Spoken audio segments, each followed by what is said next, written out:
She stumbled through the pine forest, with 2 starving children clinging to her torn dress, blood seeping through makeshift bandages on her arms, and desperation carved into every line of her face as she searched for the one man everyone said could not be found. But when Carmen Valdez finally collapsed at the entrance of a hidden canyon and saw the Kato warrior emerge from the shadows like death itself, she knew her baby's lives now hung on the mercy of a man who had sworn to show none. The morning sun barely penetrated the thick canopy of redwoods as Carmen Valdez pressed forward through terrain that seemed designed to kill the unwary. Her once beautiful mantilla hung in tatters around her shoulders, the delicate lace now catching on thorns and branches like spiderwebs torn by wind. Behind her she half-carried, half-dragged her 2 children through underbrush that cut their legs and arms with every step. Miguel, barely 4 years old, had stopped crying hours ago. Now he simply clung to her neck with the desperate strength of a child who understands that letting go means death. His little sister Isabella, not yet 2, hung limp in Carmen's other arm, her breathing shallow and rapid, her lips cracked from dehydration. The baby had stopped asking for water the previous evening, and that silence terrified Carmen more than any scream. 3 days had passed since the massacre at the mining settlement of Esperanza Creek. 3 days since Carmen had watched her husband Eduardo fall beneath a hail of bullets from claim jumpers who wanted their silver mine. 3 days since she had grabbed her children and fled into the wilderness, with nothing but the clothes on their backs and a mother's desperate love. The claim jumpers had been thorough in their destruction. They had burned every building, killed every man who resisted, and driven off the women and children like scattered cattle. But Carmen knew they would return to hunt down any survivors who might testify to their crimes.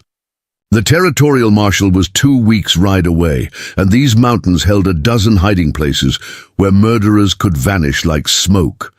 Carmen's feet, bleeding through worn leather shoes never meant for wilderness travel, finally gave way as she reached the entrance to what the old Mexican traders called Cañón del Diablo, Devil's Canyon. Local legends spoke of a Kato warrior who lived somewhere in its depths, a man who had turned his back on both the white world and his own people after some terrible tragedy had broken his spirit. The Mexican settlers whispered that his name was Raven Red Canyon, and that he could track a man across solid rock, kill silently from impossible distances, and disappear into the forest like morning mist. They said he helped no one, trusted no one, and spoke to no one. But they also said he was the only man in these mountains who could not be bought, threatened, or killed by ordinary means.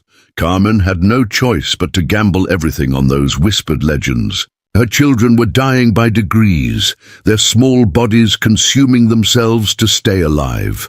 Miguel's ribs now showed clearly through his thin shirt, and Isabella's eyes had sunk deep into her skull.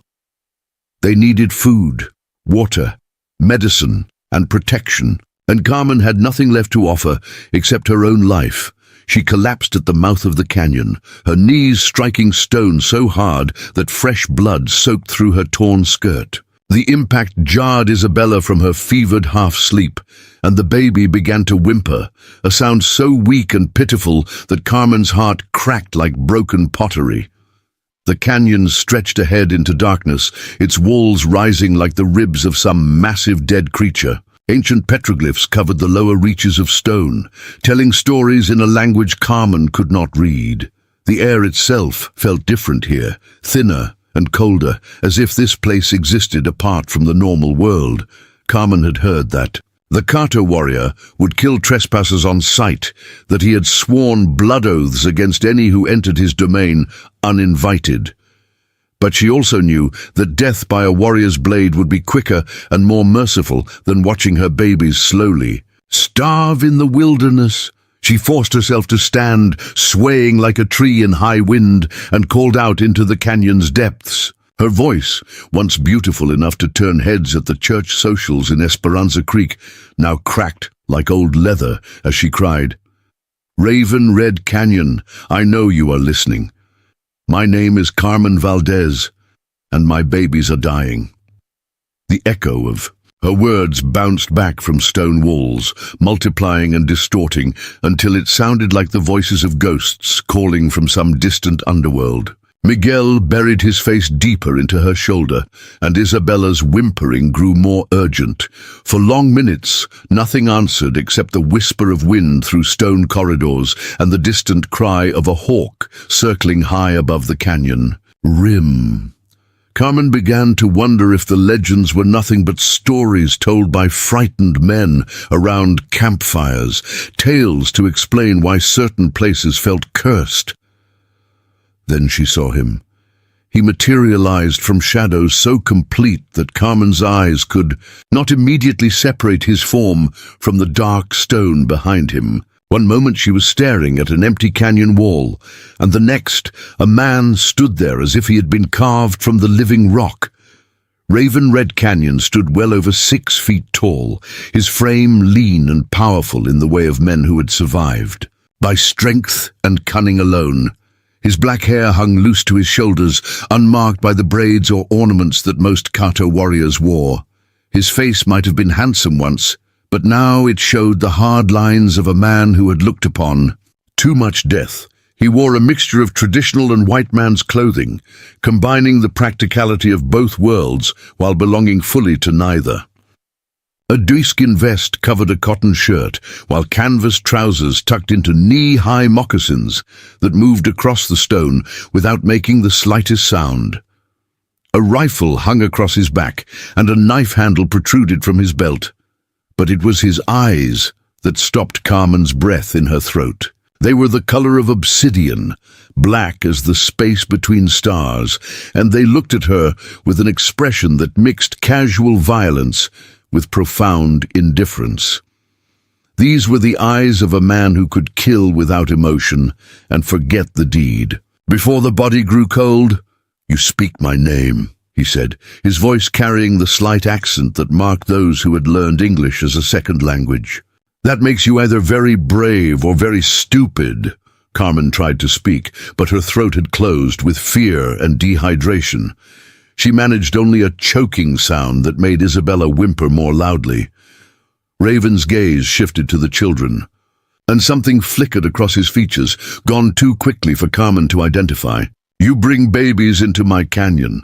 White woman's babies.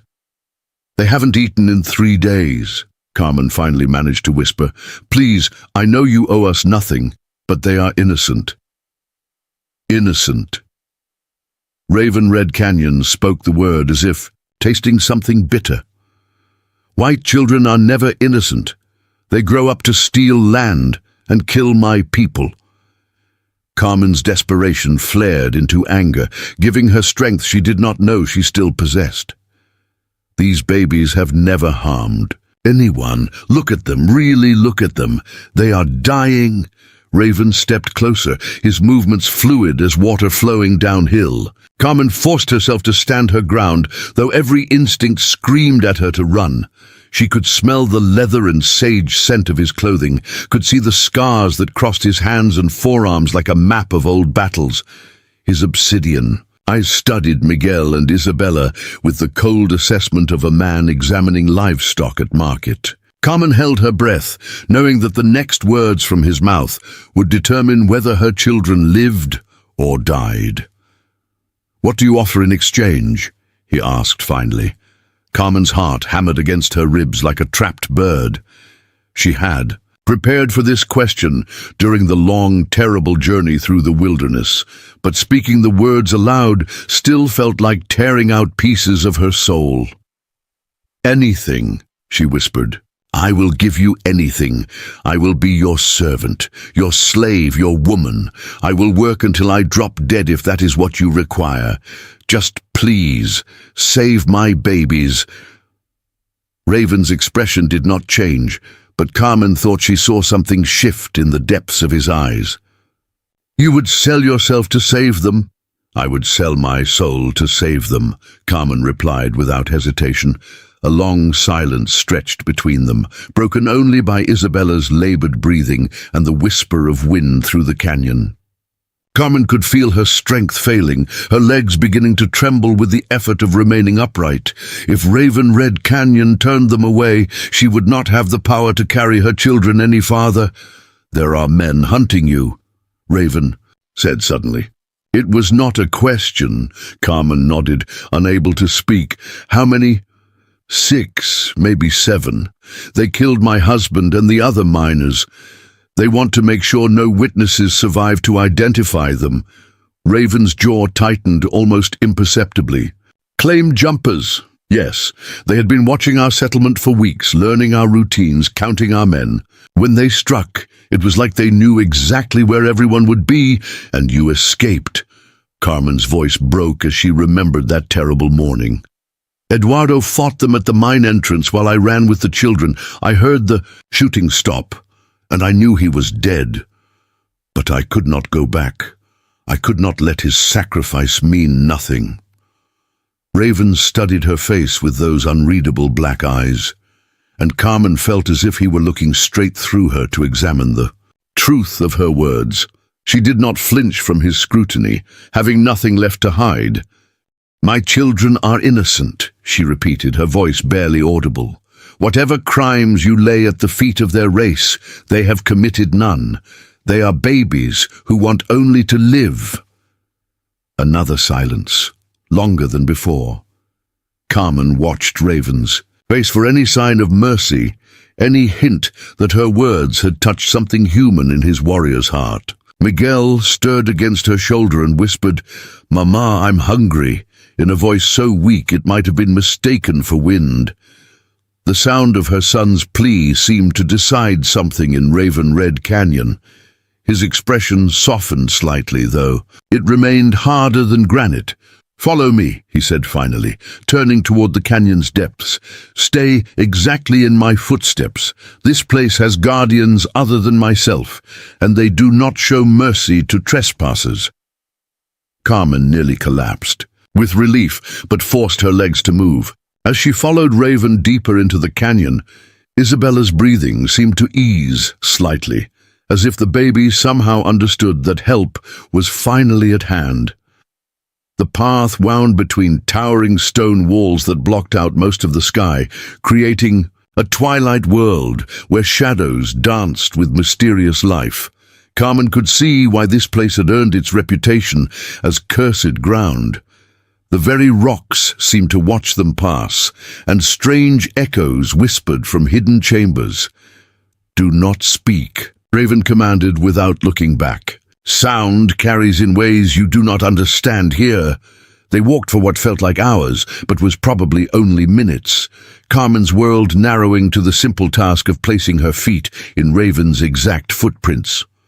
The stone path was worn smooth by generations of passage, but Carmen could see no other signs of human habitation. Finally, the canyon opened into a circular chamber perhaps 50 yards across. A small stream bubbled up from underground springs and flowed across the floor before disappearing into another stone passage. Green grass grew in impossible luxury around the water's edge, and fruit trees that should not have survived in this climate clustered near the far wall. In the center of this hidden paradise sat a traditional Kato dwelling, built from stone and timber with such skill that it seemed to have grown from the living rock. Smoke rose from a central opening, and Carmen could smell the wonderful scent of cooking meat. "Water," Raven said simply, gesturing toward the stream. Carmen did not need to be told twice. She knelt beside the flowing water and cupped handfuls to her children's lips, watching as Miguel and Isabella drank with desperate gratitude. The water was cold and pure, tasting of minerals and mountain snow. When the children had drunk their fill, Carmen allowed herself to drink, feeling the cold liquid flow down her throat like liquid life. She had not realized how close she had come to complete dehydration until the water began to restore her. "Bring them inside," Raven said, walking toward his dwelling. "They need food and warmth." Carmen lifted her children and followed, her heart pounding with a mixture of hope and fear. She was entering the domain of a man who could kill her with his bare hands, trusting the lives of her babies to someone who had already sworn to show no mercy. But as Miguel whispered, "Mama, it smells good," and Isabella's eyes opened with the first spark of interest they had shown in days, Carmen knew she had made the only choice possible. Whatever price Raven Red Canyon demanded for saving her children, she would pay it gladly. The interior of the dwelling was larger than it had appeared from outside, with several rooms connected by stone archways. The main chamber contained a fire pit where venison stew simmered in a copper pot that must have been traded from Mexican settlers. Warm furs covered the floor, and shelves carved from the living rock held supplies and weapons. "Sit," Raven commanded, gesturing to a pile of bear furs near the fire. Carmen settled her children on the soft furs and watched as Raven ladled stew into wooden bowls. The smell alone was enough to make her stomach clench with desperate hunger, but she waited until he offered the bowls before allowing Miguel and Isabella to eat. The children ate like starving animals, which Carmen supposed they were. Raven watched them with that same unreadable expression, his black eyes giving away nothing of his thoughts.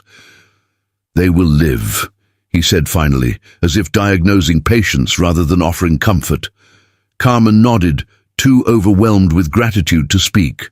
Her babies were safe, fed, warm. For the first time in 3 days, she allowed herself to believe they might actually survive.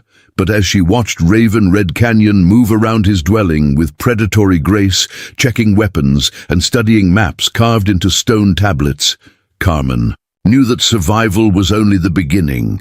She had placed herself and her children in the hands of a man who lived by his own laws in this hidden corner of the world. And somewhere in the wilderness beyond the canyon, 6 or 7 killers were hunting for the woman and children who had escaped their massacre. The game of life and death was far from over. Carmen woke to the sound of steel being sharpened against stone, a rhythmic scraping that spoke of weapons being prepared for war. The bear furs beneath her were softer than any bed she had known in the mining settlement, but comfort felt wrong when death stalked the wilderness beyond these hidden walls. Miguel and Isabella slept deeply beside her, their breathing steady and strong for the first time in days, but Carmen's maternal instincts kept her alert to every sound in Raven Red Canyon's domain. The Kato warrior sat cross-legged near the entrance, working a whetstone along the edge of a blade that gleamed like captured starlight in the firelight. His movements held the patient precision of a man who had performed this ritual 1,000 times, each stroke calculated to achieve perfect sharpness. Carmen studied his profile in the dancing shadows, noting the concentration that hardened his features into a mask of deadly purpose. "You are awake," Raven said without looking up from his blade. "Good. We have much to discuss before your hunters arrive." Carmen's blood turned to ice water in her veins. "They have found us." "Not yet, but they will." Raven set down his knife and turned those obsidian eyes upon her. "I spent the night reading their trail. 7 men, well-armed, moving with purpose. They have a tracker among them, someone who knows these mountains." The warmth of the fire seemed to drain from the chamber as Carmen processed this information. She had hoped that the twisted paths through Devil's Canyon might confuse any pursuit, but apparently even this legendary stronghold was not beyond the reach of determined killers. "How long do we have?" she asked, her voice barely above a whisper to avoid waking the children. Raven stood with fluid grace and walked to a stone shelf where he kept his maps. These were not the rough sketches that white settlers drew, but intricate works of art that showed every game trail, water source, and hiding place across hundreds of square miles. He traced a path with his finger, calculating distances and travel times with the expertise of someone who had spent his entire life in these mountains. "They made camp at Widow's Creek last night," he said. "If they push hard, they will reach the canyon mouth by midday tomorrow. If they are cautious, perhaps sunset. Carmen felt her world spinning as the reality of their situation struck home. Even in this hidden sanctuary, her children were still in mortal danger.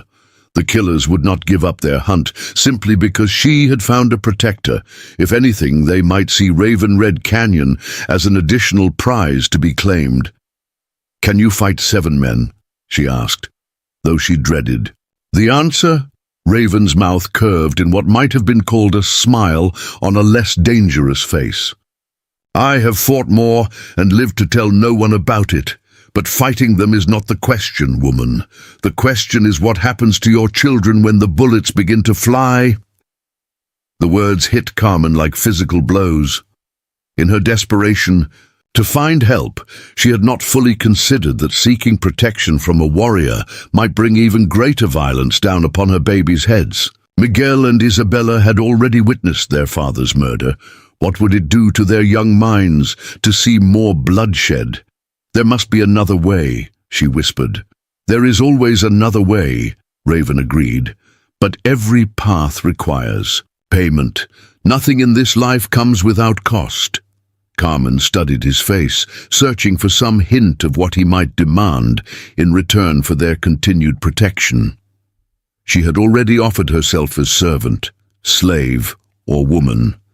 But perhaps those bargains were not enough for what he was being asked to risk. "Name your price," she said, forcing strength into her voice she did not feel. Raven returned to his weapons, selecting a rifle that Carmen recognized as military issue, probably taken from some long-dead cavalry soldier. His hands moved over, the weapon with intimate familiarity, checking the action and loading chambers with practiced efficiency. "You know nothing about me," he said as he worked. "Nothing about why I live alone in this cursed place, why I have turned my back on both my people and yours." Carmen waited, sensing that he was about to reveal something important. 5 years ago, I was not Raven Red Canyon. I was Joseph Crow Feather, scout for the cavalry at Fort Braxton. I believed that cooperation between red man and white man was possible, that we could find peace if reasonable people worked together. His voice carried a bitter edge that spoke of dreams turned to ash and betrayal, cut deep into the soul. "Colonel, Harrison promised me that if I helped the army track hostile war parties, he would protect my village from retaliation. He promised that my people would be left in peace on their traditional lands."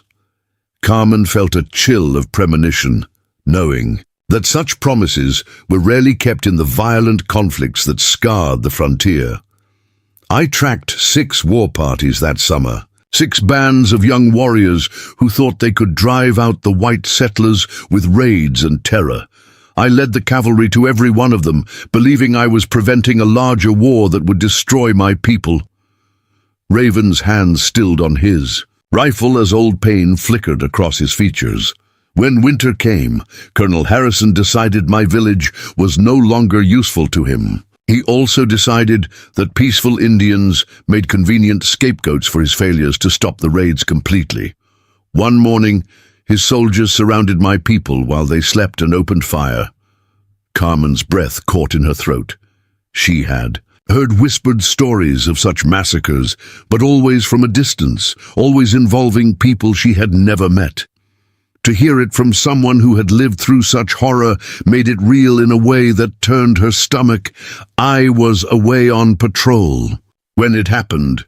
When I returned, I found my wife, my 2 sons, my parents, my sister, all dead in the snow. 67 people murdered because Colonel Harrison needed someone to blame for his own incompetence. The fire crackled in the silence that followed, casting shifting shadows on the stone walls like the ghosts of the dead dancing in eternal torment. Carmen understood now why this man had chosen isolation, why he trusted neither white nor red, why his eyes held such depths of controlled rage. "That is why you live alone," she whispered. "That is why everyone I care about dies," Raven corrected. "It is a curse I carry, and one I will not pass on to others." Carmen felt the weight of his words settling over her like a burial shroud.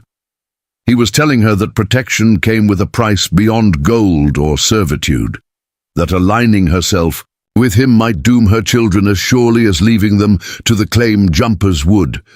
"But you saved us," she said, confused. "I gave you one night of safety and one meal for hungry children. That is charity, not alliance." The distinction cut through Carmen like a knife blade. She began to understand that Raven Red Canyon had not committed himself to their protection, had made no promises beyond basic human decency.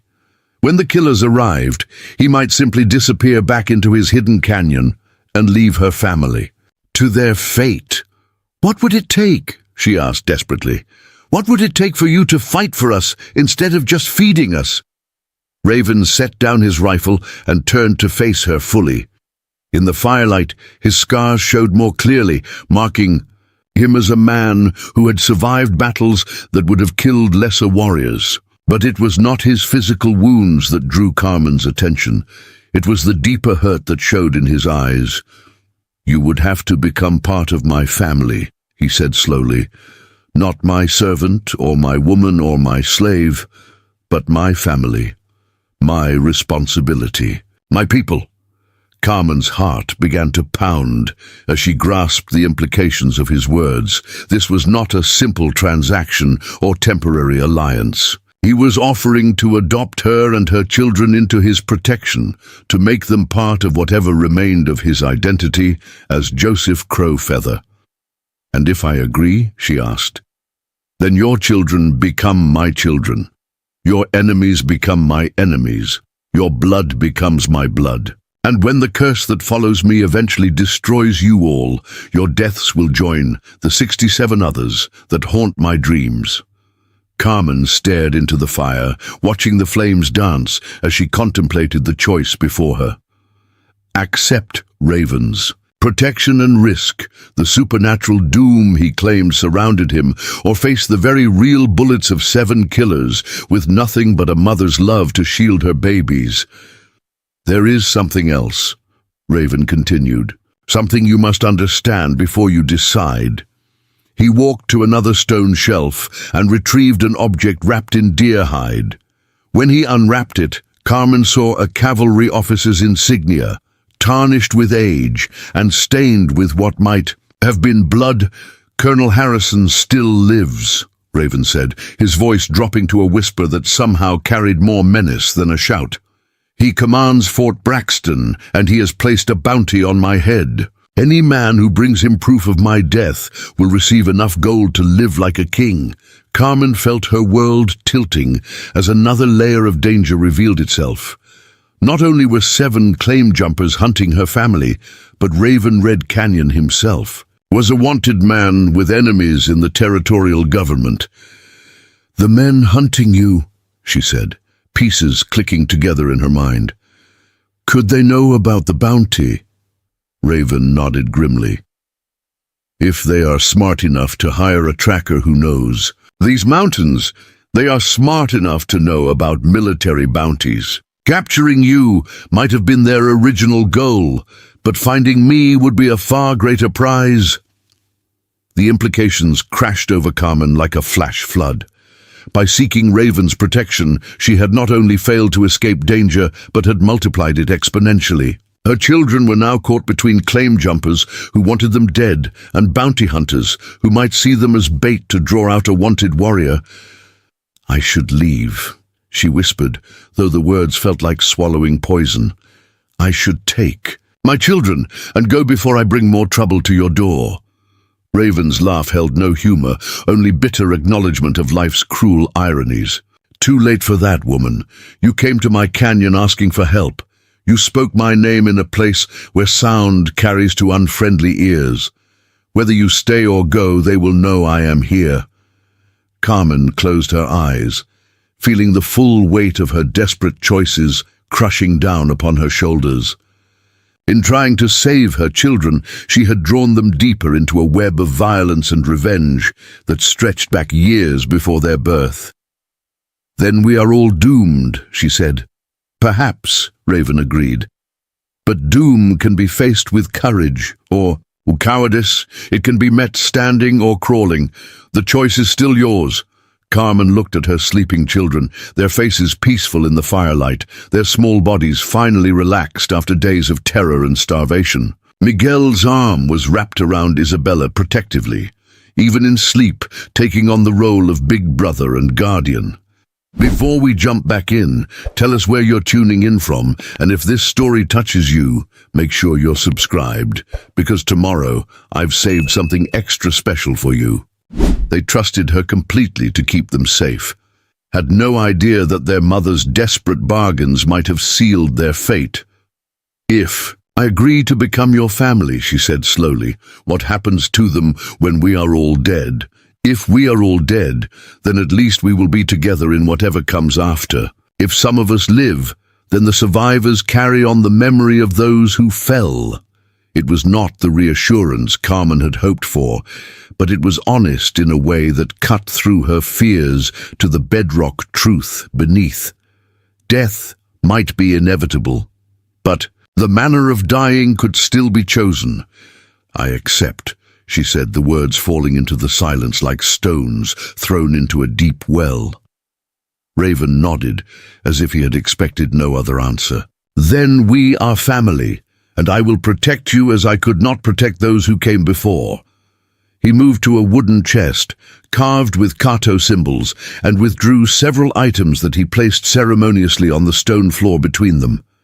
An eagle, feather, a piece of turquoise, a small leather pouch that smelled of sage and other herbs. "These belong to my wife," he said simply. "Now they belong to you, as sister and mother in our new family." Carmen accepted the items with trembling hands, understanding that this simple exchange carried weight far beyond its appearance. She was being welcomed into a tribe of 3, all that remained of peoples destroyed by violence and betrayal. "What do we do now?" she asked. Raven smiled, and for the first time since she had met him, the expression held genuine warmth. Instead of bitter irony, "Now we prepare for war." Dawn came to Devil's Canyon like a blood-red warning painted across the sky, and Carmen knew, without being told, that this would be the day when all debts came due. Raven Red Canyon had been gone for 3 hours, vanished into the pre-dawn darkness to scout their enemies' approach, leaving her alone with sleeping children and weapons she barely knew how to use. The silence felt heavier than lead, broken only by the whisper of wind through stone corridors and the distant cry of ravens that seemed to mock her fears. Carmen had spent the sleepless night learning to load and fire the spare rifle Raven had pressed into her hands, her fingers growing familiar with the weight of steel and wood that might determine whether her babies lived to see another sunset. The weapon felt alien in her grip, designed for killing rather than the nurturing tasks that had defined her life as wife and mother. But motherhood itself had become a form of warfare now, requiring skills she had never imagined needing. Miguel stirred on his bed of furs, his 4-year-old mind still processing the violence that had shattered their peaceful existence at Esperanza Creek. In his sleep, he called out for his father, and Carmen's heart broke anew as she realized her son would grow up without Eduardo's steady presence to guide him into manhood. Whatever happened in the coming hours, Miguel would emerge forever changed by the knowledge that safety was an illusion and death could strike without warning. Isabella remained deeply asleep, her 2-year-old innocence providing mercy that her brother no longer possessed. Carmen prayed that her daughter would remember nothing of this terror, that time would blur these desperate days into forgotten dreams. But she also knew that children absorbed fear through their mother's milk. That trauma passed from generation to generation like a curse that could not be broken by love alone. The sound of approaching footsteps echoed through the canyon's natural amphitheater, and Carmen's blood turned to ice as she recognized the distinctive pattern of Raven's return. But there was something different about his gait, something urgent that spoke of immediate danger rather than routine reconnaissance. She gripped her rifle tighter and positioned herself between the entrance and her sleeping children. Raven materialized from the canyon's shadows like death given human form, his face painted with war colors that transformed him from the man who had shared stories by the fire into something primal and terrifying. Black and red pigments marked his cheeks in patterns that Carmen did not recognize but understood instinctively as preparation for battle. His weapons had multiplied overnight, knives and tomahawks hanging from his belt like promises of violence. "They are closer than I expected," he said without preamble, his voice carrying the controlled tension of a warrior preparing for combat. "6 men, not 7. One fell behind with a lame horse and will not reach us today.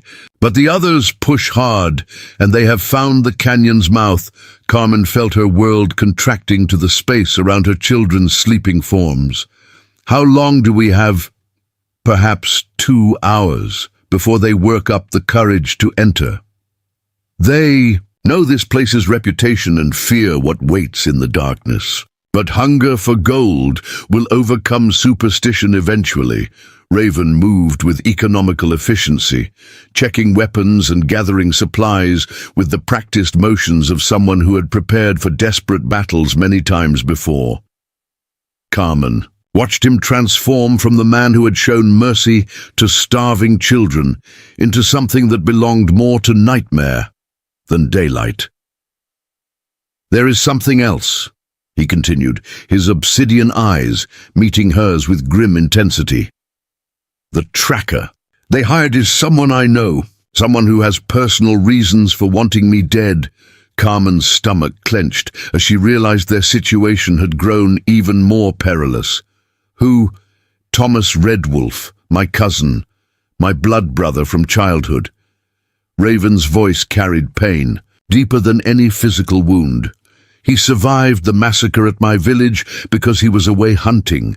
When he returned to find our families dead, he blamed me for leading the cavalry to other war parties and making our people seem like traitors." The complexity of frontier justice revealed itself in all its cruel irony. Carmen understood that this was no longer simply about claim jumpers hunting witnesses or bounty hunters seeking rewards. This had become a blood feud between kinsmen, with her children caught in the crossfire of a war that had begun long before. "They were born. He wants revenge," she whispered. "He wants to restore his honor by killing the man he believes betrayed our people. In his mind, my death will balance the scales for 67 murdered souls." Carmen stared at this man who had become her protector and realized that she had placed her trust in someone who carried the weight of blood guilt from both sides. Of the frontier conflict, Raven Red Canyon was not just a warrior seeking redemption. He was a man whose very existence had become a battleground between competing definitions of justice and betrayal. "Can you reason with him?" she asked, though she already knew the answer from the sorrow in Raven's eyes. "Words died with our families. Only steel speaks between us now." The children began to stir as morning light penetrated deeper into the canyon, and Carmen faced the terrible reality of explaining danger to innocence. Miguel rubbed his eyes and looked around with the confusion of a child waking in an unfamiliar place, while Isabella reached automatically for her mother's comfort. "Mama, where are we?" Miguel asked, his voice still thick with sleep.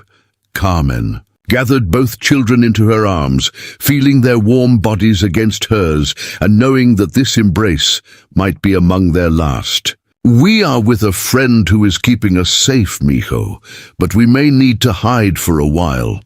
Miguel's eyes widened as he processed the implications of her words, his 4-year-old mind making connections that would have been impossible before witnessing his father's murder. "The bad men are coming." "Perhaps," Carmen admitted, unable to lie to a child who had already seen too much truth. "But Raven Red Canyon is very strong, and he will not let them hurt us." Raven knelt beside the children, his war paint somehow less frightening when he focused on their frightened faces. "Miguel, I need you to be very brave today. Can you take care of your sister while your mama and I keep watch?"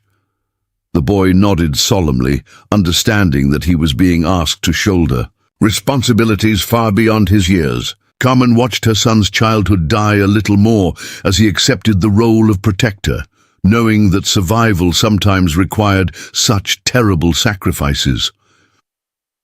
"There is a hidden chamber deeper in the canyon," Raven explained, leading them toward a passage Carmen had not noticed before. "If shooting starts, you take the children there and wait. No matter what you hear, no matter how long the silence lasts afterward, you wait until I come for you personally."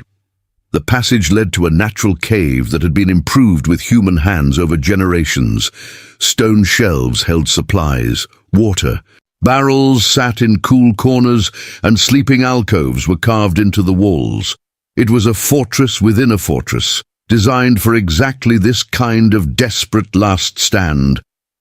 "My people have used this refuge for 200 years, Raven said, his voice echoing in the enclosed space. "Cavalry, Apache raiders, Mexican soldiers, claim jumpers, they have all come seeking blood and gold. Some found death instead." Carmen settled her children on soft blankets while absorbing the weight of history that surrounded them. This cave had sheltered families like hers before, mothers who had held their babies close while violence raged outside. She wondered how many of those families had emerged alive and how many had become part of the canyon's ghostly reputation. "If something happens to me," Raven continued, his voice dropping to barely above a whisper, "there is a passage at the back of this chamber that leads to the desert beyond the mountains. Follow it for 3 days, and you will reach the Mexican settlement of Santa Rosa. Tell them Joseph Crow Feather sent you, and they will give you sanctuary." The use of his former name hit Carmen like a physical blow as she realized he was preparing for death, making final arrangements for her family's survival. This was not the confident warrior who had faced down claim jumpers, but a man saying goodbye to people he had come to care about. "Do not speak of dying," she said fiercely. "We are family now, remember? Families fight together." Raven's smile held genuine warmth despite the war paint that marked him for battle. "You have courage, Carmen Valdez. Your children are fortunate to have such a mother." A distant sound echoed through the canyon, the ring of metal against stone that spoke of armed men moving through narrow passages. Raven's head snapped up like a hunting wolf catching a scent, and Carmen saw his entire body shift into predatory readiness. "They have entered the canyon," he whispered. "Stay here with the children. Do not come out until I return." Carmen grabbed his arm before he could leave, feeling the lean strength of muscle and sinew beneath her fingers. "Raven, I need you to know something. Whatever happens today, you gave my children a chance to live. That makes you a good man, no matter what sins you carry." He covered her hand with his own, and for a moment she saw past the war paint to the man who still mourned his murdered family. "If I fall, raise your children to remember that not all battles are won with weapons. Sometimes the greatest victory is simply refusing to let hatred consume your heart." Then he was gone, moving through the canyon with the silent grace of a shadow given substance. Carmen held Miguel and Isabella close, listening to the sounds of preparation echoing from the main chamber as their protector made ready for a battle that would determine all their fates. The waiting began in earnest, measured in heartbeats and shallow breaths and the distant sounds of men calling to each other as they navigated the treacherous passages of Devil's Canyon. Carmen could hear Thomas Red Wolf's voice now, speaking in the Kato language as he guided the claim jumpers through terrain that would have been impossible without his expertise. "Cousin," the voice called in English, its tone carrying across stone walls like a knife drawn across flesh. "I know you are here. I can smell the smoke from your fire, see the tracks of the woman and children you harbor. Come out and face justice for our dead families." Raven's answer came not in words but in the sharp crack of rifle fire that echoed through the canyon like thunder. Carmen pressed her children's faces against her chest, trying to shield them from sounds that spoke of violence and death. But Miguel pulled free and crawled to the passage entrance, his young face set in lines that belonged on an older person. "I want to see," he whispered. "No, mijo, you must stay here where it is safe. Papa died and I did not see. I need to see if Raven dies too." The words cut through Carmen's heart like sharpened steel, revealing how deeply the trauma of his father's murder had affected her son.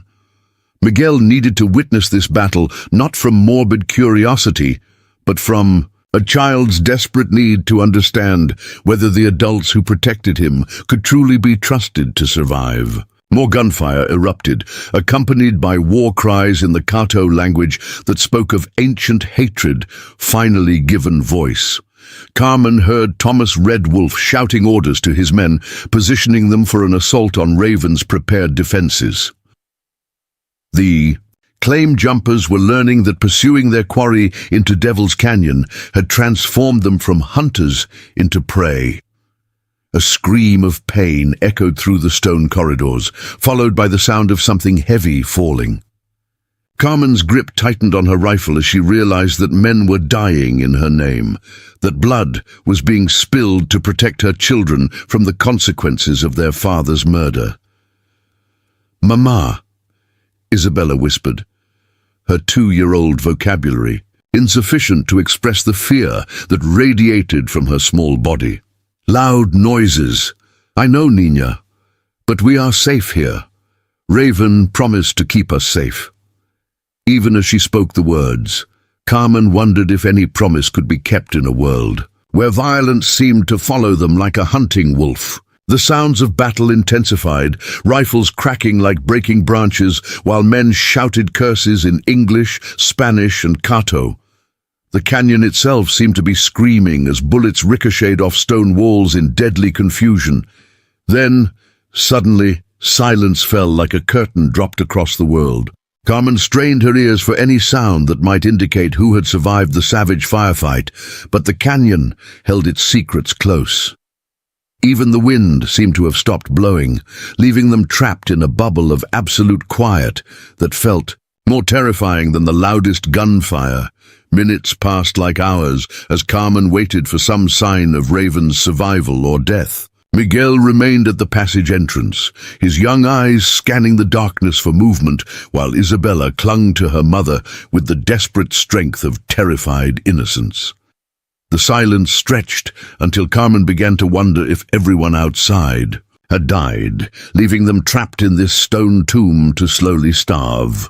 Footsteps approached through the main chamber, slow and measured but unmistakably human. Carmen raised her rifle with trembling hands, knowing that she would have to defend her children if Thomas Red Wolf or the surviving claim jumpers had found their hiding place. The sounds grew closer, accompanied by what might have been labored breathing or the whisper of wind through wounded lungs. "Carmen," a familiar voice called softly, "it is safe now. Bring the children out." Raven Red Canyon stood in the passage entrance, his war paint streaked with sweat and what might have been blood. His left arm hung at an awkward angle, and she could see tears in his clothing where bullets or knives had found their mark. But he was alive, and his obsidian eyes held the weary satisfaction of a warrior who had emerged victorious from impossible odds. "Is it over?" Carmen whispered. "It is over," he confirmed. Thomas Red Wolf chose death over surrender, and he took the last of the claim jumpers with him. "Your children are safe now." Carmen gathered Miguel and Isabella in her arms and followed Raven back to the main chamber, stepping carefully around bloodstains that marked where desperate men had made their final stands. The canyon felt different now, cleansed by violence and ready for whatever peace might follow in the wake of such terrible necessity. But as they emerged into the morning light, Carmen realized that survival was only the beginning of their story, not its end. The bodies lay scattered across Devil's Canyon like broken dolls, discarded by angry gods, their blood seeping into ancient stone that had witnessed such scenes countless times before. Carmen stood frozen in the entrance to their hidden refuge, one hand clutching Isabella, while the other held Miguel back from approaching the carnage that marked the end of their desperate flight from justice. 6 men had entered the canyon seeking bounty and revenge. None would leave alive to collect their rewards or tell their stories. Raven Red Canyon moved among the corpses with methodical precision, checking each fallen enemy for signs of life while collecting weapons and ammunition. With the practiced efficiency of a warrior who wasted nothing. His left shoulder hung at an unnatural angle where Thomas Red Wolf's final bullet had found its mark, but he showed no sign of pain as he performed the grim task of battlefield cleanup. Blood loss had painted pale streaks down his dark skin, yet his hands remained steady as he worked. The morning sun climbed higher, casting harsh shadows across the stone amphitheater where violence had settled ancient debts with fresh blood. Carmen could see the strategic genius in how Raven had positioned himself during the battle, using the canyon's natural acoustics and narrow passages to turn superior numbers against themselves. 3 of the claim jumpers had died from ricocheting bullets, victims of their own panic in the echoing stone corridors.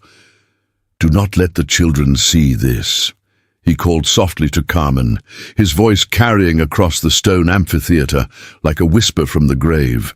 Death should not be their first memory of safety. Carmen pulled Miguel and Isabella back into the refuge chamber, but not before catching sight of Thomas Red Wolf's body sprawled near the canyon's central fire pit. Raven's cousin lay on his back with arms spread wide, his face turned toward the morning sky, as if pleading with ancestors for forgiveness that would never come. A rifle rested across his chest where it had fallen, its barrel still warm from the final shots that had ended a blood feud spanning generations. The sight of Thomas Red Wolf's death mask haunted Carmen with its expression of surprised betrayal, as if the tracker had never truly believed his childhood friend would kill him. She could see the family resemblance in their bone structure, the shared heritage that made their conflict all the more tragic. These men had probably played together as children, learned to hunt and fight side by side, sworn blood oaths of eternal brotherhood. "Why are there so many sleeping men, Mama?" Isabella asked with the innocence of a 2-year-old who could not yet comprehend the permanence of death. Her small fingers tugged at Carmen's torn dress, seeking comfort in a world that had suddenly become too large and dangerous for understanding. Carmen struggled to find words that might explain violence, to innocence, without destroying the childhood her daughter deserved. The task felt impossible when she herself barely understood how men could choose death over compromise, how ancient grievances could matter more than the lives they destroyed. They were very tired, Nina. They needed to rest for a very long time. Miguel, however, possessed the terrible wisdom that came from witnessing his father's murder at Esperanza Creek. His 4-year-old eyes held knowledge that belonged to much older souls as he studied the scene beyond the chamber entrance. With disturbing calm, Carmen watched her son processing the violence with a maturity that broke her heart, even as it reassured her of his survival instincts. "They are dead, like Papa," he said matter-of-factly. "Bad men came and Raven killed them, so they could not hurt us anymore." The stark truth from her son's lips hit Carmen harder than any bullet could have. Miguel had been forced to understand mortality in ways that would mark him forever, robbed of the blessed ignorance that allowed normal children to sleep peacefully without fearing that morning might never come. She wondered what kind of man he would become, shaped by such early exposure to violence and loss. Raven appeared in the chamber entrance, his war paint now streaked with sweat and gore, creating a mask that belonged more to nightmare than reality. But when he looked at the children, his obsidian eyes softened with something approaching tenderness, as if their presence reminded him of his own lost humanity. Carmen saw him wince as movement pulled at his wounded shoulder. "The danger is past," he said, kneeling carefully to avoid jarring his wounded shoulder. "But we cannot stay here. Others will come looking when these men fail to return, and this place will no longer be safe." Carmen felt her heart sink as she realized that survival had not brought security, merely a temporary reprieve from the violence that seemed to follow them like hunting wolves. The endless cycle of pursuit and escape stretched ahead of them, offering no promise of peace or normal life for her children. "Where can we go? They will hunt us wherever we run," she asked, hearing the despair creeping back into her voice despite their recent victory. "Not if we make them believe we are already dead," Raven replied, a grim smile playing across his features. Thomas Red Wolf was known as the finest tracker in these mountains. If he and 6 armed men vanished without a trace in Devil's Canyon, who would dare follow to confirm their fate? The implications of his words began to dawn on Carmen as she understood that Raven was proposing they use the canyon's cursed reputation to their advantage. Let the outside world believe that the legendary stronghold had claimed another group of victims, that supernatural forces had devoured the hunters who dared trespass on forbidden ground. "We disappear," she whispered, beginning to grasp the elegant simplicity of his plan. "We become ghosts," Raven confirmed. Legends whispered around campfires to frighten children and greenhorn settlers. The woman and children who vanished into Devil's Canyon become just another story of how the desert claims those who venture too far from civilization. Carmen considered the weight of such erasure, the price of safety measured in complete separation from everything familiar. They would have to abandon not just their home and possessions, but their very identities, becoming new people with no past to anchor them to this blood-soaked land. Miguel stepped forward with the solemnity of a child who had learned to shoulder adult responsibilities. "Will we live here forever, in the cave with the dead men outside?" Raven's expression grew gentle as he addressed the boy who had been forced to become a man too soon. Carmen watched the transformation in her son, saw how he stood straighter. When the warrior looked at him with respect rather than pity, "No, little warrior. We will travel south to Mexico, where my mother's people once lived. There are hidden valleys in the Sierra Madre Mountains, where families like ours can build new lives away from the wars that consume this land." Carmen felt a mixture of hope and terror at the prospect of abandoning everything familiar for an unknown future in foreign mountains. But as she looked at her children and saw the fear that still haunted their eyes, she realized that any chance for peace was worth the risk of starting over in exile. The process of preparing to leave their sanctuary took on the solemnity of a funeral service, as Raven gathered supplies that could not be replaced and abandoned possessions that had given meaning to his solitary existence. Carmen watched him sort through 5 years of accumulated memories, deciding what could be carried and what must be left behind. She noticed how he lingered over certain items, touching them with reverent fingers before setting them aside. A pair of moccasins that had belonged to his wife, a wooden flute carved by his father, a child's toy that must have belonged to one of his murdered sons. Each abandoned object represented another piece of his old life being sacrificed for their survival. "You are leaving your home," she observed, recognizing the pain in his movements despite his stoic demeanor. "Home is not a place," Raven replied, carefully wrapping a medicine bundle in oiled leather. "Home is the people you choose to protect with your life. This canyon was never home, only a tomb where I came to bury my failures." Carmen understood that she was witnessing the resurrection of Joseph Crow Feather, the man who had died with his family 5 years earlier. Raven Red Canyon had been a ghost seeking vengeance. Now he was choosing to return to the world of the living for the sake of 2 orphaned children who needed a father's protection.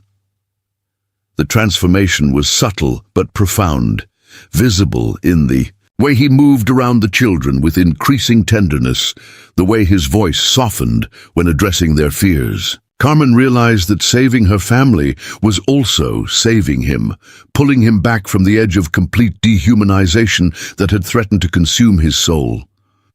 The children helped as much as their small hands allowed, Miguel carrying water containers, while Isabella clutched a wooden doll that Raven had carved during their brief stay.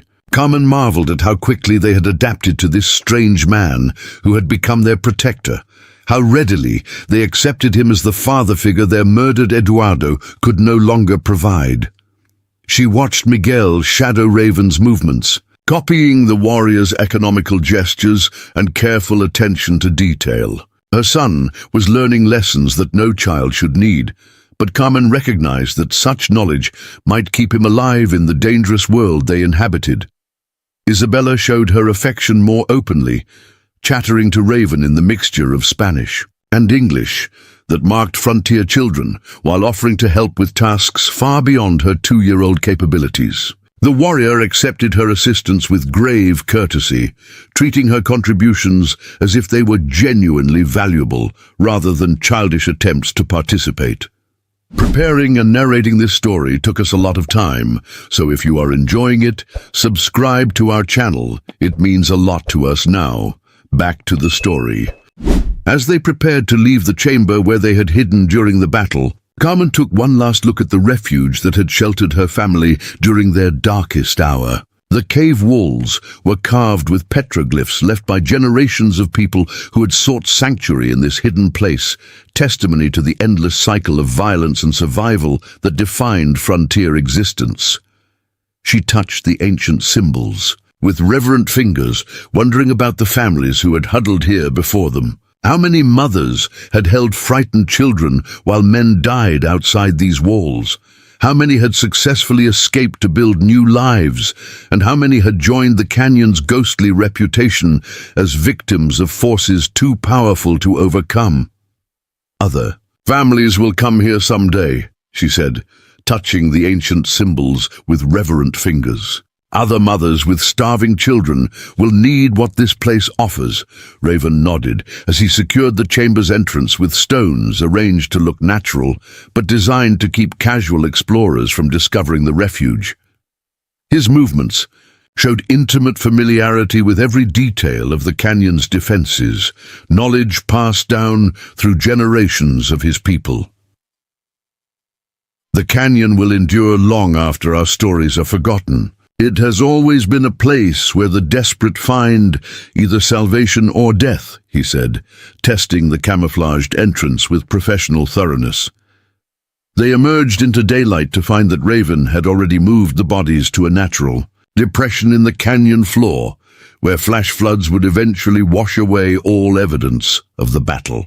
Thomas Red Wolf and the claim jumpers would simply vanish from the world's memory, becoming another mystery associated with the cursed reputation of Devil's Canyon.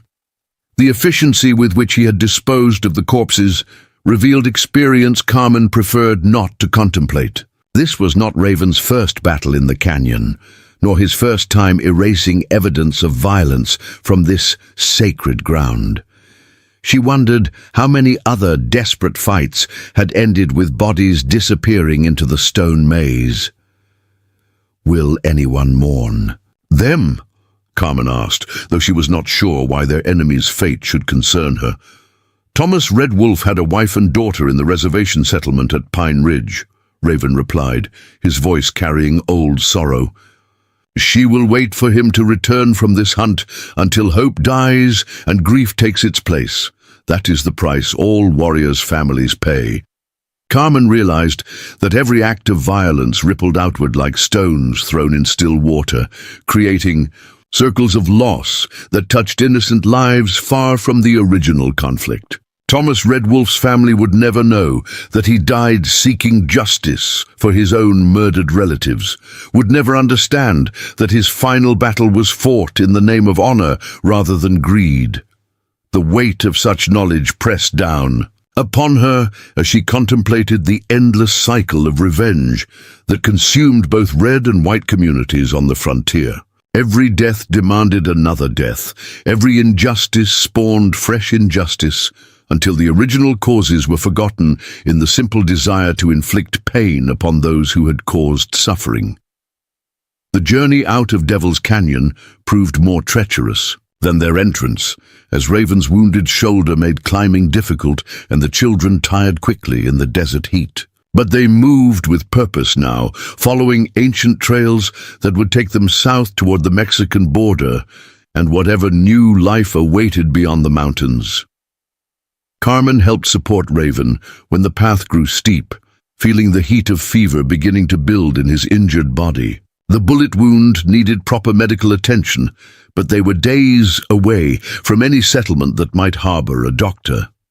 She forced herself not to think about what would happen if infections set in during their desert crossing. By midday, they reached the canyon's southern exit, a narrow gap between towering cliffs that opened onto a vast expanse of desert scrubland stretching toward distant peaks.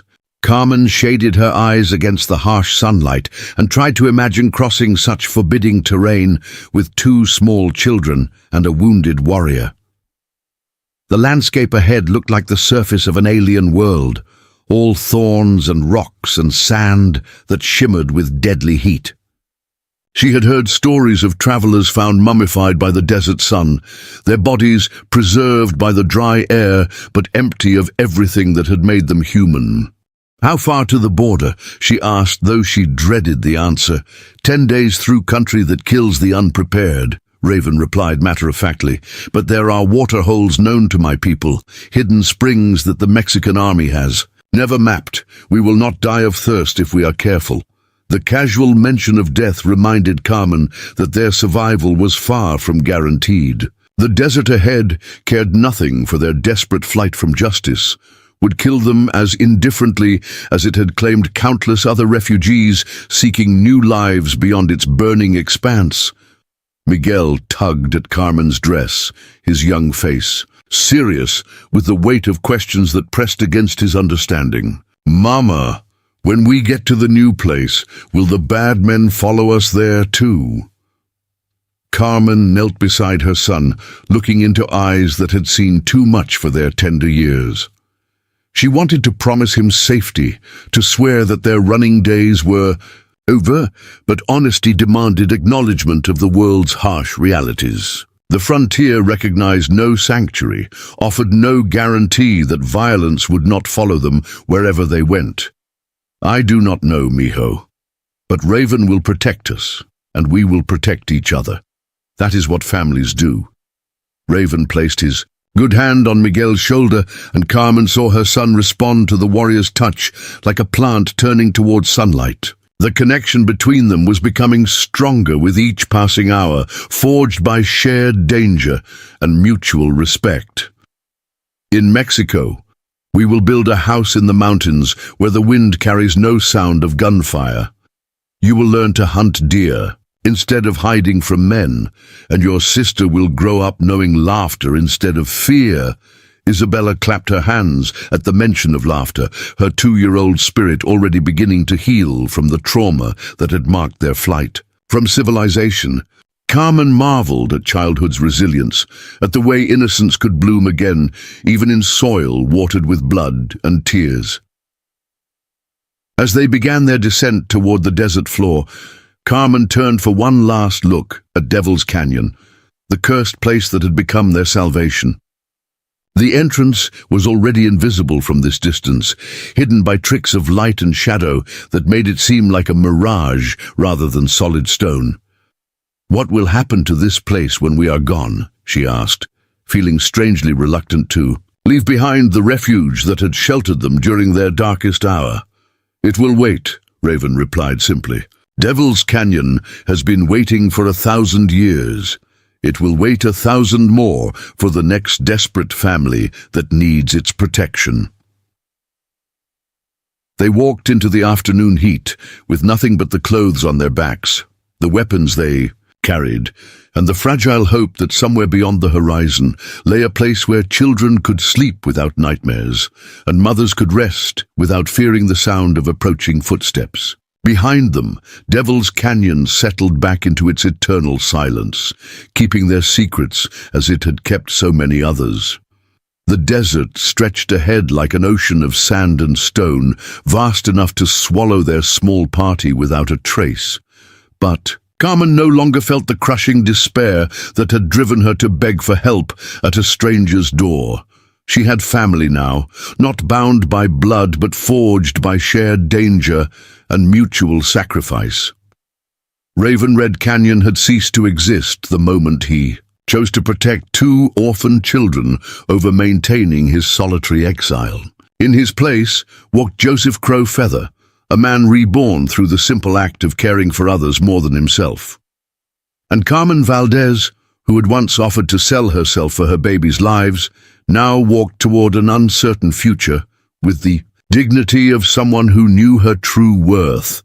The sun climbed toward its zenith as their small party disappeared into the shimmering heat waves that rose from the desert floor, three figures becoming four shadows, then fading entirely into the vast emptiness that promised either death or redemption to those brave enough to cross its burning heart. The desert sun struck them like the breath of a furnace god, transforming the air itself into shimmering waves of heat that distorted the horizon until earth and sky merged into a single blazing entity. Carmen felt the moisture being drawn from her body with each step across the hard-pan surface where nothing grew except thorned plants that seemed designed by nature to punish any creature foolish enough to seek shelter among their branches. Behind them, Devil's Canyon had vanished completely, swallowed by distance and heat mirages that made the last 3 days feel like fever dreams rather than memory. Raven Red Canyon moved ahead of them with the steady pace of someone who understood that crossing the Sonoran Desert was not a race, but an endurance trial that killed the hasty as surely as the unprepared. His wounded shoulder had stiffened during the night, and Carmen could see pain etched in the lines around his obsidian eyes. But he showed no sign of slowing their relentless march toward the Mexican border that lay somewhere beyond the dancing. Heat waves!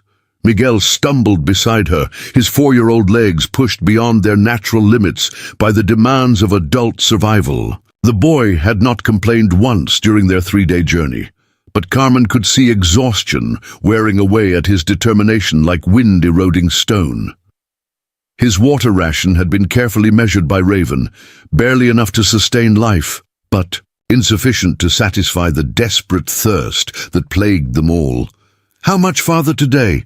Carmen asked, shifting Isabella's weight to her other hip, while trying not to think about how light her daughter had become during their desert crossing. The 2-year-old had stopped asking for water hours ago, a silence that terrified Carmen more than any crying fit could have. "Until we reach Coyote Springs," Raven replied without breaking his steady pace. "My grandfather's grandfather carved marks in the rocks there, showing the way to hidden water that flows even in drought years. We will rest through the worst heat and travel again when the sun goes down." The promise of water drove them forward across terrain that seemed designed to test human endurance to its breaking point. Carmen's lips had cracked until they bled, and she could taste copper with every breath. Her once beautiful dress hung in tatters around her frame, torn by thorns and bleached by relentless sunlight into colors that belonged more to bone than fabric. Isabella stirred in her arms, opening, eyes that had become sunken with dehydration. "Mama, I'm thirsty," she whispered in Spanish, the words barely audible through cracked lips that matched her mother's. Carmen's heart broke as she realized she had nothing to offer her daughter except empty promises and the hope that Raven's ancestral knowledge would prove accurate. They had consumed their last drops of water at dawn, trusting completely in the warrior's assurance that springs lay ahead.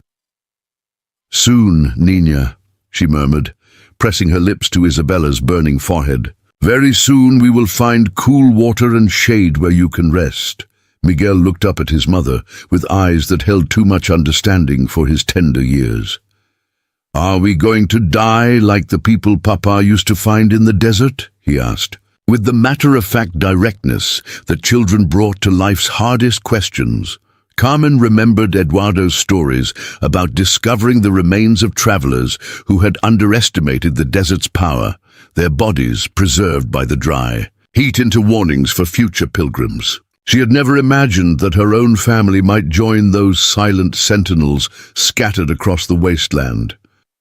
"No, mijo," she said with more confidence than she felt. "Raven knows the secret places where water hides. We will not become desert ghosts." Raven stopped suddenly, raising his good hand for silence, while scanning the empty landscape with the intensity of a predator scenting prey. Carmen felt her blood turn to ice as she realized that even in this seemingly lifeless wasteland, "They might not be alone, or what is it?" she whispered, automatically shifting Isabella to free her right hand for the pistol Raven had given her. "Dust cloud to the north," he replied, pointing toward a barely visible smudge against the pale sky. "Riders moving fast, maybe 6 or 8 horses. They have been following our trail for 2 days." The implications crashed over Carmen like cold water thrown on a fire.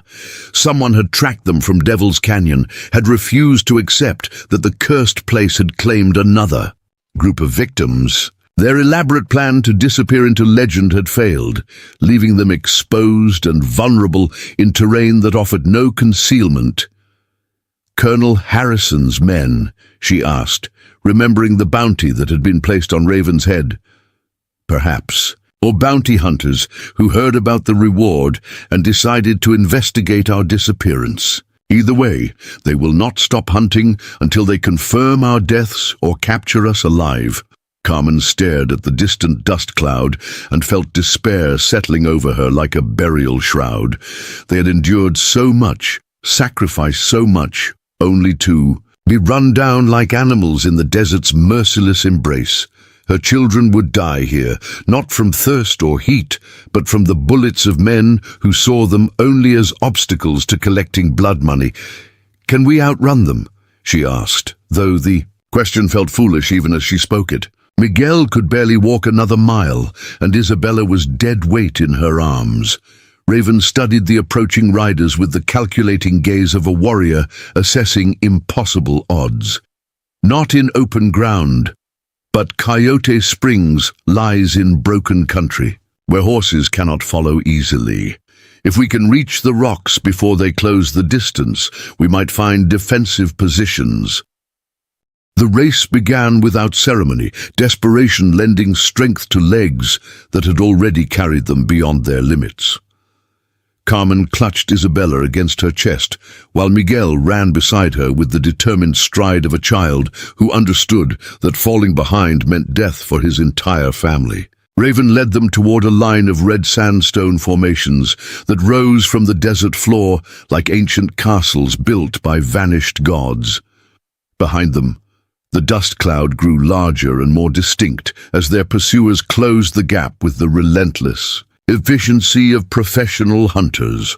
Carmen could hear the thunder of hooves carried on the desert wind, a sound that spoke of violent men approaching with deadly intent. The sandstone formations loomed ahead, offering the promise of shelter among their twisted spires and hidden canyons. But Carmen's strength was failing, her legs trembling with each step as dehydration and exhaustion took their toll. Isabella had become a burning weight in her arms, while Miguel's pace slowed despite his heroic efforts to keep up. "I cannot, or carry her much farther," Carmen gasped, feeling her grip on Isabella loosening as muscle cramps shot through her arms and back. Raven turned without breaking stride and lifted Isabella from Carmen's arms, cradling the child against his chest. With surprising gentleness, despite his own wounded condition, the warrior's face showed no strain as he adjusted his pace to accommodate the additional burden. "Stay close," he commanded. "The rocks are full of false trails and dead ends. Follow exactly in my footsteps or the desert will claim you as..." Surely as bullets would, they reached the sandstone maze just as the first rifle shots cracked across the desert, bullets whining overhead like angry hornets seeking blood. Carmen dove for cover behind a red boulder, pulling Miguel down beside her, while Raven sought shelter in a narrow cleft between two towering stone pillars. 8 riders, Raven called out, peering around the edge of his cover to study their attackers. They wear cavalry uniforms, but ride like bounty hunters. Colonel Harrison has sent his best killers to collect the price on my head. Carmen's blood ran cold as she realized that their pursuers were not random opportunists, but professional. Soldiers trained in the art of tracking and killing human prey. These men would not give up easily or be discouraged by difficult terrain. The soldiers dismounted and began working their way into the rock formations on foot, spreading out to prevent any escape while maintaining fields of fire that turned the maze into a killing ground. Carmen could hear their voices echoing off the stone walls as they coordinated their attack with military precision. "Injuns got nowhere to run now," one voice called out in English, heavily accented with Irish brogue. "Colonel wants him alive, if possible, but dead works just as well for the bounty." Another voice, this one carrying the authority of command, responded sharply. "Check every crevice, every shadow. That savage knows these rocks better than we do, and he'll use every advantage to make us pay for taking him down." Raven motioned for silence, then pointed deeper into the rock maze, where ancient petroglyphs marked the entrance to what appeared to be a narrow canyon. Carmen understood that he was indicating their escape route, but reaching it would require crossing open ground under the eyes of trained killers.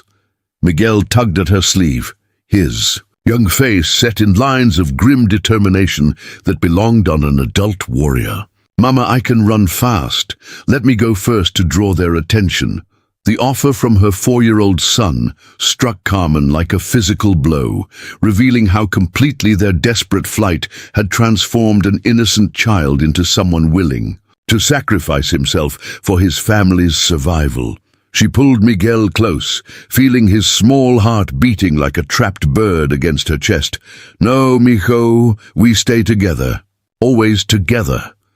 Raven had been listening to the soldiers' movements, using the echoes and reverberations to map their positions within the stone labyrinth. His obsidian eyes held the cold calculation of a predator preparing to strike. And Carmen realized that he was not planning to run, but to fight. "Take the children to Coyote Springs," he whispered, pressing a small leather pouch into her hands. "Follow the canyon until you see 3 eagle feathers carved into the rock face. Below them, water flows from a hidden spring my people have used for 1,000 years. Carmen stared at the pouch, understanding that it contained everything Raven deemed essential for their survival in the desert. Medicine, flint for making, fire, and the sacred items that connected him to his ancestors. He was giving her his most precious possessions because he did not expect to live long enough to need them. "You are not staying behind," she said fiercely. "We are family. Families do not abandon each other to die alone." Raven's smile held, the bitter sweetness of a man who had found redemption too late to save himself. "Sometimes family means one person dies so the others can live. That is the price I pay for 67 murdered souls." Before Carmen could protest further, gunfire erupted from multiple directions as the soldiers closed their trap. Bullets sparked off stone walls and ricocheted through the maze with deadly randomness, turning the natural shelter into a chaos of flying lead and screaming metal. Raven rose from cover like an avenging spirit, his rifle speaking once, twice, 3 times in rapid succession. Each shot found its mark, dropping soldiers who had thought themselves safely concealed behind the red rocks. His movements flowed like water, each position carefully chosen to maximize protection, while offering clear fields of fire. "Run!" he shouted to Carmen without taking his eyes off the remaining soldiers. "Take my children and run to the water!" Carmen grabbed Miguel's hand and clutched Isabella against her chest, her feet finding purchase on stone worn smooth by centuries of wind and rain. Behind her, the battle raged with savage intensity as Raven Red Canyon made his final stand. Against the forces that had hunted him across 2 territories, the canyon that led to Coyote Springs proved to be a narrow gorge, barely wide enough for a single person, its walls rising high overhead to create a slot of perpetual twilight. Carmen ran blindly through the shadows, trusting in Raven's directions, while praying that the ancient water source had not failed during the drought years. Miguel kept pace beside her with superhuman determination, his small legs pumping as he matched her stride for stride through the twisting passage. Isabella had fallen into the deep sleep of complete exhaustion, her small body limp in Carmen's arms as fever burned through her dehydrated frame. The sound of gunfire faded behind them as the canyon walls blocked the echoes of battle, leaving them alone with the whisper of wind through stone corridors and their own labored breathing.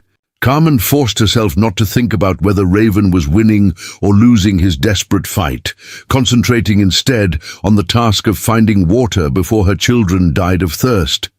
3 eagle feathers carved into red sandstone marked the sacred spring exactly as Raven had promised, the ancient petroglyphs weathered, but still clearly visible to those who knew how to read them. Below the carved symbols, water seeped from a crack in the rock face to form a small pool that reflected the narrow strip of sky visible overhead.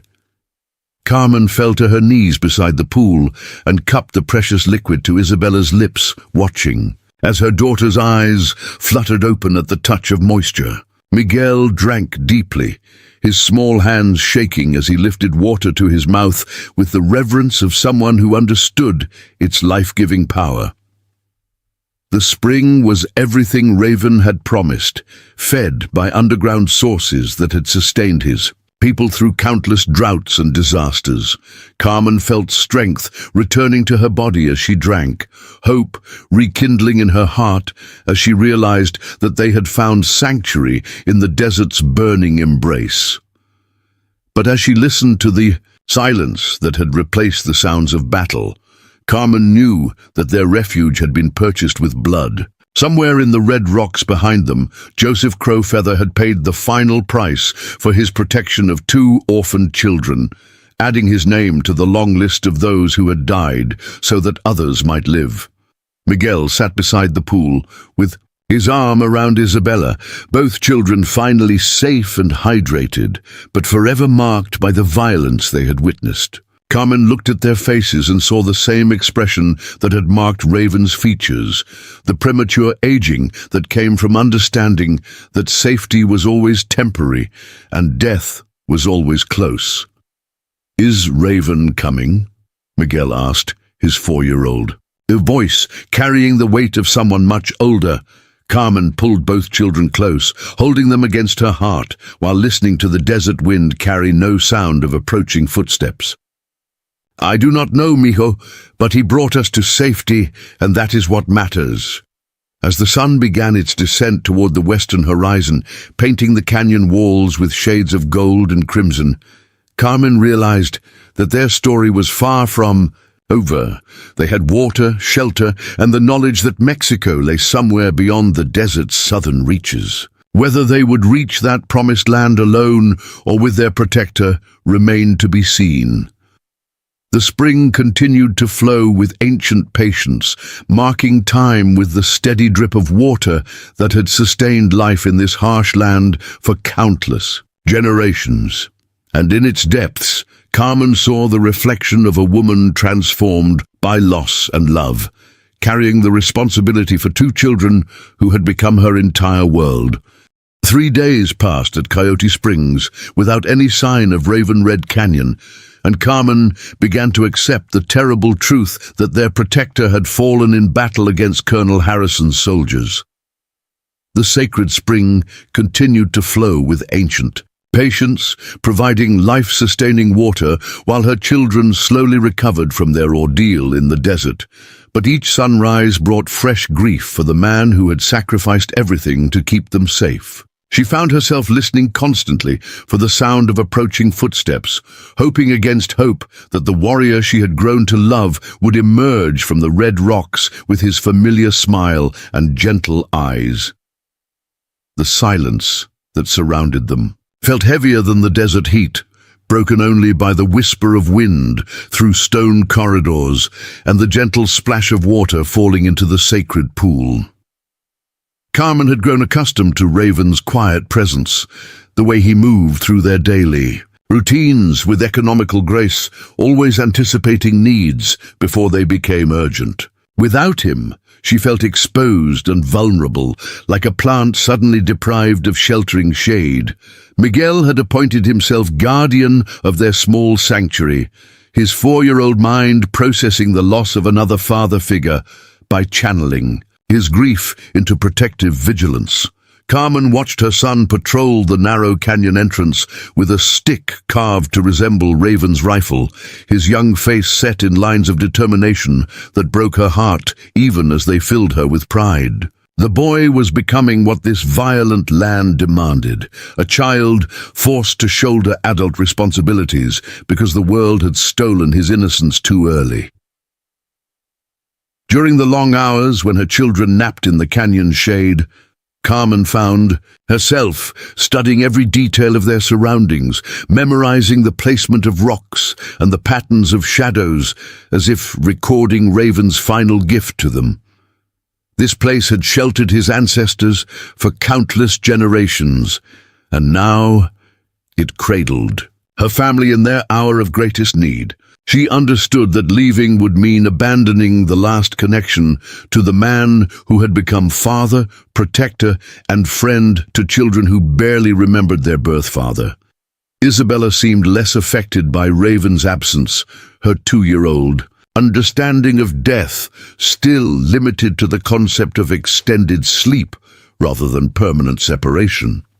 She played beside the spring with the wooden doll Raven had carved for her, chattering to it in the mixture of Spanish and English that marked frontier children, while splashing her tiny hands in the sacred waters that had sustained them through their darkest hours. Carmen envied her daughter's innocence, the blessing of being too young to comprehend the finality of loss. The carved eagle feathers that marked the spring seemed to watch over them with ancient wisdom, reminders that this place had witnessed countless partings and reunions, deaths and rebirths across centuries of human struggle. Carmen began to understand that she was not the first desperate mother to seek refuge here, nor would she be the last. The spring had sustained Raven's people through droughts and wars, offering life to those wise enough to find it. On the 4th morning, Carmen made the decision that would define the rest of their lives. She could not remain at the spring forever, waiting for a rescue that would never come, while her children's futures hung in the balance. Mexico lay somewhere to the south, beyond miles of desert that might kill them all. But staying meant slow starvation as their meager supplies dwindled to nothing. Raven had given them the tools for survival. Now she had to find the courage to use them.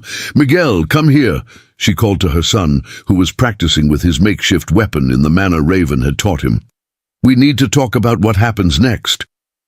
The boy approached with the serious demeanor of someone who understood that adult conversations often brought unwelcome changes. His dark eyes held depths that belonged to much older souls, carved by experiences no child should have to endure.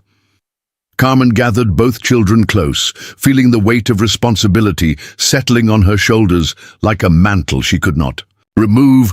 "Raven is not coming back," she said gently, watching Miguel's face crumple with fresh grief, while Isabella continued playing with innocent oblivion. "The bad soldiers hurt him, and now he is with Papa, in the place where good people go when they die." Miguel's lower lip trembled, but he did not cry, having learned that tears were a luxury his family could not afford in their desperate circumstances. His small hand clenched around the stick he carried, knuckles white with the effort of containing emotions too large for his young heart to hold. "What do we do now, Mama?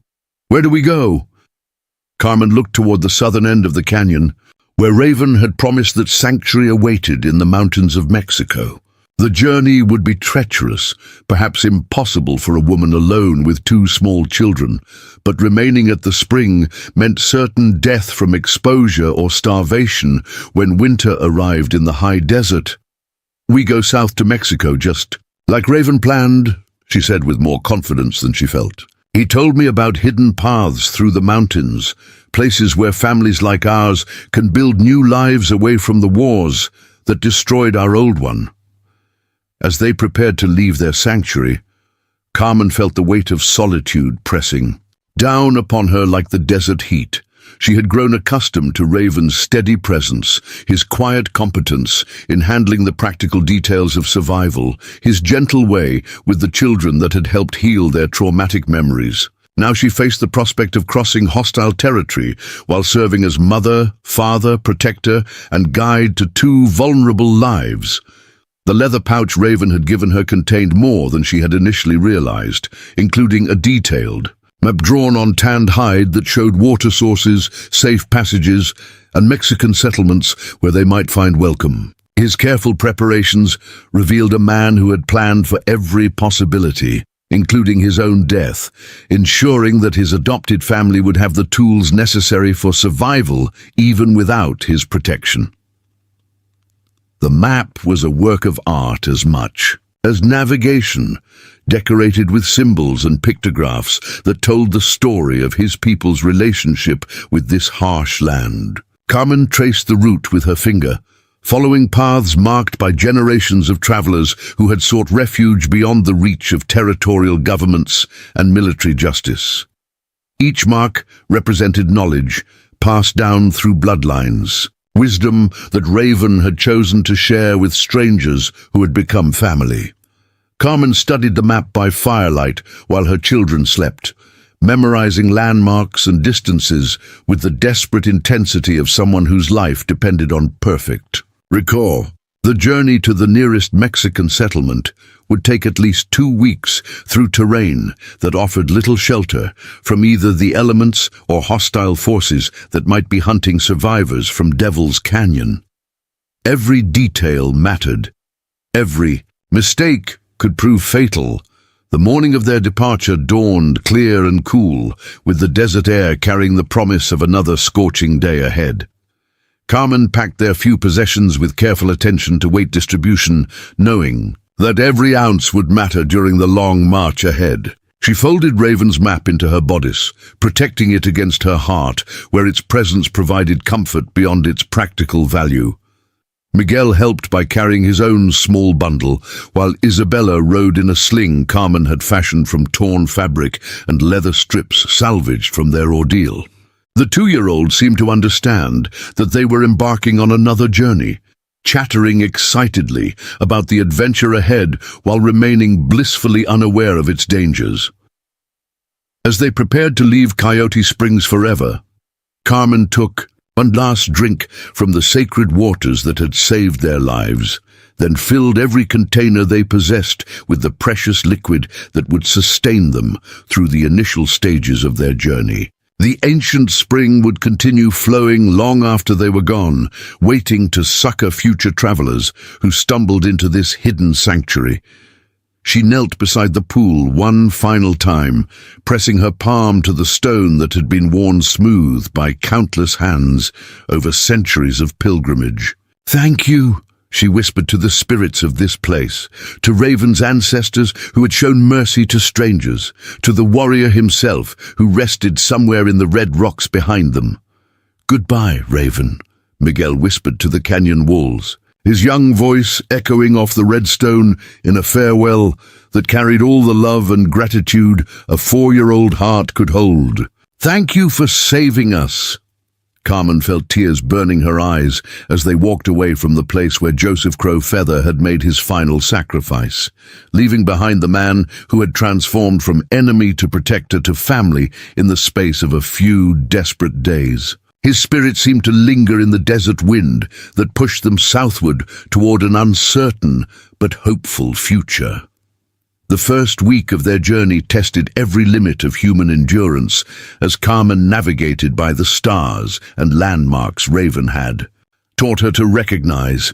The desert showed no mercy to travelers, whether they were desperate families or hardened soldiers, and she quickly learned to read the subtle signs that warned of flash floods, rattlesnake dens, and areas where the heat could kill within hours. Each day brought new challenges that forced Carmen to draw upon reserves of strength she had not known she possessed. When Isabella's water ran low, Carmen gave the child her own ration. When Miguel's feet blistered from walking on burning sand, Carmen carried him until her back screamed with agony. When supplies ran dangerously low, she foraged for desert plants Raven had shown her, gambling their lives on half-remembered lessons about which species provided nourishment and which brought death. Miguel proved himself to be a natural survivor, his young body adapting to the harsh conditions with remarkable resilience, while his mind absorbed lessons about desert survival that would serve him well in the years to come. He learned to find shade during the brutal midday hours, to conserve water by breathing through his nose, to recognize the plants that provided emergency sustenance when their supplies ran low. Carmen watched her son transform from child to young man under the desert's merciless tutelage. The boy's transformation amazed and saddened Carmen in equal measure. Miguel developed an uncanny ability to sense danger, warning her of approaching sandstorms hours before they became visible on the horizon. His hearing grew so acute that he could detect the sound of water trickling through underground channels that guided them to hidden springs. But his eyes lost the innocent wonder that should have marked childhood, replaced by the calculating wariness of someone who understood that survival depended on constant vigilance. Isabella suffered more from the journey's rigors, her small body struggling with dehydration and heat exhaustion, despite Carmen's best efforts to shield her from the desert's fury. There were nights when Carmen feared her daughter might not survive until morning, when fever burned through the child's frame like wildfire consuming dry grass. She would hold Isabella close during those terrible hours, singing lullabies in Spanish while praying to every saint she could remember from her childhood catechism. On the 8th day, when their water supplies had dwindled to less than a cup and Carmen had begun to hallucinate from dehydration, they discovered a Mexican military patrol camping beside a desert oasis. The soldiers were initially suspicious of the ragged woman and her children who stumbled out of the wasteland like figures from a fever dream, but their sergeant proved to be a compassionate man who recognized desperate refugees when he saw them. Captain Rodriguez was a career soldier whose weathered face showed the marks of decades spent patrolling the borderlands between Mexico and the American territories. He took one look at Carmen's sunburned features and Miguel's hollow eyes and ordered his men to share their water and provisions without asking questions about their origins or destination. "Señora, you have traveled far through country that kills the unwary," he said in Spanish, offering Carmen a cup of blessed cool water while his soldiers tended to the children. "Few cross the Sonoran alone and live to speak of it." Carmen nodded, too exhausted for elaborate explanations, but grateful beyond words for the unexpected mercy they had encountered. "We had help from someone who knew the secret paths. A man who gave his life so we could reach safety." Captain Rodriguez asked no questions about their mysterious benefactor, understanding that the desert held many secrets and not all of them were meant to be shared with strangers. Instead, he focused on practical matters, providing medical attention for Isabella's dehydration and arranging for his patrol to escort them to the nearest settlement where they could find permanent sanctuary. On the 10th day, when their water supplies had dwindled to a few precious drops, and Carmen had begun to despair of ever reaching safety, they encountered the first sign of Mexican civilization in the form of a stone marker carved with religious symbols that marked the boundary between territories. The sight of that weathered cross filled Carmen with hope that had nothing to do with personal faith and everything to do with the promise of human sanctuary ahead. 2 days later, they stumbled into the mountain village of Santa Rosa, just as Carmen's strength finally gave out completely. The Mexican settlers who found them collapsed beside their church fountain took pity on the desperate woman and her children, offering food, water, and shelter without asking questions about their past or the circumstances that had driven them. Across the desert, Father Miguel Santos, the village priest, was a man whose kind eyes and gentle manner reminded Carmen painfully of the husband she had lost at Esperanza Creek. He tended to Isabella's fever with herbs and prayers while providing Carmen with the first real bed she had known since fleeing the mining settlement weeks earlier. His small hands worked with the skill of someone who had treated many desert refugees, understanding exactly what their bodies needed to recover from such ordeals. "You have traveled far," the priest observed in Spanish, noting the desert burn on their skin and the hollow look in their eyes that marked survivors of terrible ordeals. "Few cross the Sonoran alone and live to speak of it." Carmen nodded, too exhausted for elaborate explanations, but grateful beyond words for the sanctuary they had finally found. "We had help from someone who knew the secret paths, a man who gave his life so we could reach safety." Father Santos asked no questions about their mysterious benefactor, understanding that the desert held many secrets, and not all of them were meant to be shared with strangers. Instead, he focused on practical matters of healing and integration, helping Carmen understand how she might build a new life in this remote community that had become haven for refugees from across the borderlands. The village of Santa Rosa clung to the mountainside like a bird's nest, its adobe houses and terraced gardens carved from living stone by generations of people who had learned to thrive in impossible conditions.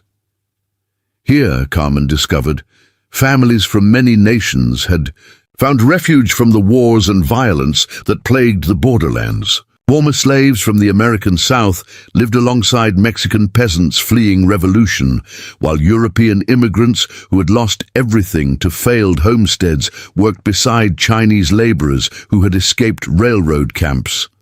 Miguel adapted to their new environment with the flexibility of childhood, quickly making friends among the village children while learning the mixture of Spanish, English, and indigenous languages that served as the community's common tongue. Carmen watched her son's natural leadership abilities emerge as he organized games and expeditions, his early exposure to violence having taught him to value peace and cooperation above competition and conflict. The boy's transformation continued in this peaceful environment, as the wariness that had marked his desert crossing gradually gave way to something approaching normal childhood curiosity. He threw himself into learning with the intensity of someone making up for lost time, mastering Spanish within weeks while absorbing mathematical concepts from Father Santos with remarkable aptitude. Isabella bloomed in the mountain air like a flower finally receiving adequate water and sunlight. Her fever broke within days of their arrival, and she began to regain the weight she had lost during their desert crossing. The village women took turns caring for her while Carmen recovered from her own ordeal, creating a network of surrogate mothers that reminded Carmen of the extended families she had known in her childhood, before violence scattered such bonds to the winds. As weeks turned to months, Carmen began to understand that they had found more than mere refuge in Santa Rosa. The community operated according to principles that transcended nationality or race, welcoming anyone who contributed to the collective welfare, while asking only that newcomers respect the delicate balance that allowed such diversity to flourish in isolation from the conflicts that raged in the outside world. She found work as a seamstress, her skilled fingers creating the intricate embroidery that adorned festival clothing and ceremonial garments. The income was modest, but sufficient for their simple needs, and the work brought her into contact with other women who shared stories of loss, survival, and gradual healing in the mountain sanctuary. Each woman's tale revealed similar patterns of violence, flight, and ultimate redemption through community acceptance. Father Santos became a regular visitor to their small adobe house, bringing books in Spanish and English to help Miguel develop his reading skills while engaging Carmen in philosophical discussions about faith, forgiveness, and the possibility of finding meaning in suffering. These conversations helped her process the trauma of recent months, while beginning to envision a future that held promise rather than mere survival. The priest's gentle wisdom proved instrumental in helping Carmen understand that survival was not enough, that she needed to transform her experience of loss into something that could nurture growth rather than perpetuate cycles of revenge and hatred. Through his guidance, she began to see her ordeal not as random cruelty, but as preparation for a life dedicated to protecting others who face similar, desperate circumstances. One evening, as Carmen sat on her doorstep watching Miguel and Isabella play in the plaza with their new friends, she realized that the desperate woman who had begged for help at a stranger's door in Devil's Canyon no longer existed. In her place sat someone stronger, wiser, and more complete, shaped by loss, but not defined by it, tempered by suffering, but not broken by it. "Mama," Miguel said, running to her with the breathless excitement of a child who had made an important discovery. "Senora Martinez says there are schools in the big city where I could learn to be a doctor. Could I do that someday? Could I help?" "Sick people like Father Santos helps us." Carmen looked at her son's eager face and saw the future she had dreamed of during their darkest hours, when survival seemed impossible and hope was nothing but a cruel illusion. Miguel's desire to heal rather than harm represented the ultimate victory over the violence that had shaped his early years. Proof that love could triumph over hatred if given the chance to take root. "Yes, mijo," she said, pulling him close, while Isabella climbed into her lap with the casual affection of a child who had never doubted her mother's love. "You can become whatever you choose to be.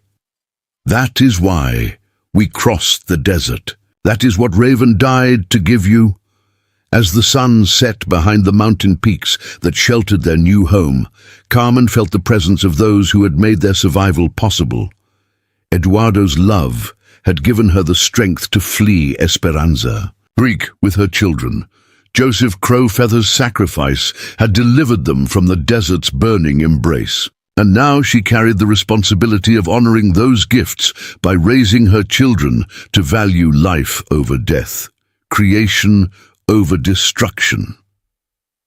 The mountain wind carried the sound of children's laughter across the plaza, mingling with the church. Bells that marked the peaceful rhythm of days, no longer measured by fear or desperation. In that moment, Carmen understood that they had not merely survived their ordeal, but had been transformed by it into something better than what they were before.